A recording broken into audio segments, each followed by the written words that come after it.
Yo, what's up mga boss? Welcome back dito po sa Enrica at Doy TV Sports. Well guys, politics po tayo. Yan po ang ating pag-uusapan. Kaya sa mga nandito for the sports, pwede na po kayo sir maglipat ng channel, no? Balik na lang kayo mamaya sa next content. Pero kung kayo po gusto nyong malaman ng aking political commentaries, mag-stay tuned po kayo at rate me na rin guys, no, through your comment kung ano sa tingin nyo. Okay, tutuloy ko pa ba? Alright, at ba't ako nag-content ngayon? Kasi nga po, magandang response sa ating nakaraang vlog. May nagtanong pa na sasagutin po natin sa content na ito. Okay, at may topic din po tayong isa na si Maharlika daw nakausap si Saldico. Ayan alright. Kilala nyo naman kung sino yan, di ba yung Maharlika na yan. At ito pa, ano pa ba?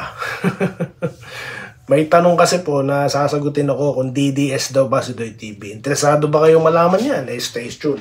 Mag-subscribe muna kayo guys, okay? Subscribe if you like this content at ating mga pagtatalakay. Alright, unahin na po natin si Sir Erwin Reyes, no? Ito po yung tanong na gusto kong sagutin. Kung DDS daw po ba si Doy TV? Sana daw po hindi. Bakit naman?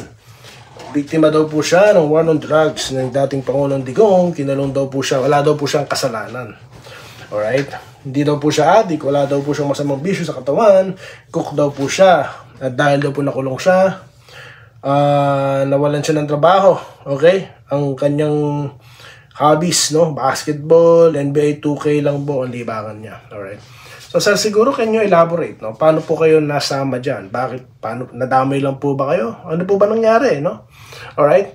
At to answer you, whether I'm DDS, ganito ko po sasagutin yan. Ako po, unang-una, hindi ko po kilala personal ang mga politiko, no? Para mga vlogger din yan, hindi kita kilala. Ba't naman kita susuportahan? Di ba? Ganun po eh. Pero, ano po ba ang dapat na gawin natin, no? Before we vote, before we support itong mga kandidato.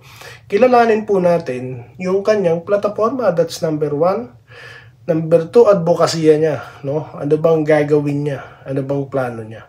Kasi po kung katauhan niya lang ang titignan niyo, lagi nakangiti ang mga yan, no? Lagi ang mga kako ng maganda, no? Ganun kasimple. Alright? So, yun po yun. Binoto ko po sa nakaraang eleksyon ang tandem po ni Inday Sara as Vice President at Presidente Bongbong Marcos. Bakit? Eh kasi po, naniwala ako na itutuloy nila ang mga naganap, ang mga nangyari noon na mga positibong pagbabago, mga infrastructure, kasi po napaka importante yan, no? Alright? Ano yung mga infrastruktura na yan, no? Number 1 yung subway, first ever subway po sana natin yan. Yung mga tulay po na sinimulan na sa Cebu, at yan nga yung bridge na yan sa Davao, di po ba? Okay? Yung mga airports, di ba? Yung tren po na magdudugtong sa sa NAIA sa Pampanga hanggang Maynila, 'di ba? Napakaganda po, no, na mga proyekto 'yan, 'di ba? At yun nga, habang kausap nyo sila, pag may nangyayaring aberya, sila po inaako nila, no? Dahil sila na yung nakaupo, di na nila sinisisi yung mga dati, 'di ba? Kumbaga move on na eh. Yun po ang dahilan, unity, 'di ba? Para magkaisa na. Yun po ang dahilan, okay? Lagi po ako, consistent ako. So, ganun po yung mga gusto nating magpatuloy noon, no? Okay? At hinahanap po natin sa ngayon. Eh ngayon po ba? Sige nga po, Sir Erwin, tulungan niyo po ako. Ano na po bang nangyari sa ngayon? Nasa na po ba ang subway? May stasyon na po ba? Nasa Pilipinas po ba kayo? Wala po kasi ako nababalitaan. Ilang bridge na po bang natuloy? I understand, natapos yung Davao, nandun na si Presidente. Hindi ako nakiki-argue doon sa sino ba talaga ang dapat pasalamatan doon, kanino ba talaga yun? Hindi, tapos na, okay na, everybody happy, no?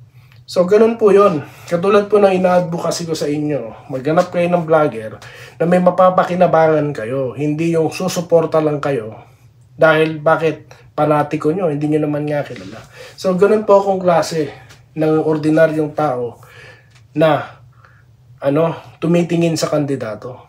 Ganun lang po yan. Ganun lang po kasimple yan. Ganyan po ka-safe, no? hindi kayo mailalagay sa alanganin kung ganyan po kayo tumingin ng kandidato. Alright? So, yung nangyari po ng war on drugs, alam naman po natin, di tayo pinanganak kahapon, no? Ang nagdeklara niyan si Digong, sino po nag-implement, mga pulis. Ang mga pulis po ba, lahat yan matutuwid? Kaya nga po may mga nakasuhan na, di po ba? Si Bato, ilang beses nag-iiyak yan, di ba? Ilang beses nag-hearing. Yan lang po masasabi ko. Okay? Ngayon, kung wala naman po akong mahanap, no, na nangyayari, sa ngayon, nag-aantay pa rin ako. Kasi nga po, kung magiging successful yung gobyerno na yan, edi masaya, everybody happy. Okay? Pero hindi po masamang maghanap. No? Okay, yun lang po ang masasabi ko dyan. Okay, bilisan po natin. Next topic tayo. Maharlika. Nakausap na daw po si Saldico sa panaginip. Well guys, alam nyo, kasi ang dami na po nakamonitor kay Maharlika. So, posible pong dinadaan niya sa biro, no? Posible talaga nakausap niya na, no? Sa katotohanan nitong Saldico. Dahil matatandaan po natin, talaga pong may connection sa Maharlika sa kung sino-sino. Di ba dati na-interview niya yung mag-asawa na yan eh. Si Presidente, First Lady, di ba? Nakakausap niya noon yan, nakaka-interview niya si Sando Marcos, di ba? Congressman. Right? Kaya sa tingin ko guys, no? Ang hinala ko dito sa mga sinasabi ni Maharlika, posible nga niya nakausap, no? Hindi niya lang inaamin. Bakit? Kasi po, baka sa kanya na itanong, nasa na siya, no? Kaya nga pati abogado, pag tinatanong niya yung abogado niya, hindi rin alam eh. Di po ba? So, ganun po yun. Alright? So, yun lang masasabi ko, no? Mahabang usapin po yan. Tuloy na lang natin sa susunod. Let me know your comments guys sa aking, pagpapaliwanag dito. Okay, basahin nyo, no? Sang-ayon, hindi ko naman sinasabing sumang-ayon kayo, no? Bahala po kayo. Ito po si Sir Joseph Pineda. Habang nanonood siya, no? Nahantay ko comment nyo, sir, ha?